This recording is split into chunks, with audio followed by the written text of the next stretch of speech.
நான் சொல்ல வார்த்தை என்னன்னா, நல்ல எண்ணெய் வை, நல்லதே கற்றுக்க, 4 நல்லவங்க கையில் போய் பழகு. அப்படி அவன் கெட்டவனா இருந்தால் திருத்த முயற்சிப்பேன். ஆனால் அதே வேலையை இறங்கிடாது. திருந்தலையா நீ திரும்பி வந்துடு.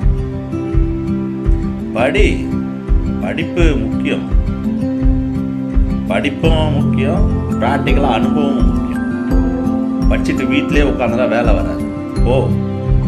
குரூப் எக்ஸாம்லாம் எழுது, டிஎன்பிஎஸ்சி எக்ஸாம்லாம் எழுது. அப்போ தான் நீ ஆஃபீஸர் ஆகும். ஆஃபீஸர் ஆனால் ஒரு கண்ட்ரோல் வரும். இந்த நாட்டு அரசாங்கத்தில் நீலாம் ஒரு அளவு தலைமையாக வேலை பண்ணுவாங்க. நல்லங்க கையில் பழகு, நல்ல எண்ணம் வரும். கண்டிப்பாக ஒரு கடவுள் வழிபாடு வரும். கடவுள் வழிபாடு இருந்தால் தான் உனக்கு நீயே மனசாட்சியோட நீ பயந்து இருப்பேன். மனசாட்சிக்கு பயப்படலைன்னா உன்னை நீயே கண்ட்ரோல் பண்ண.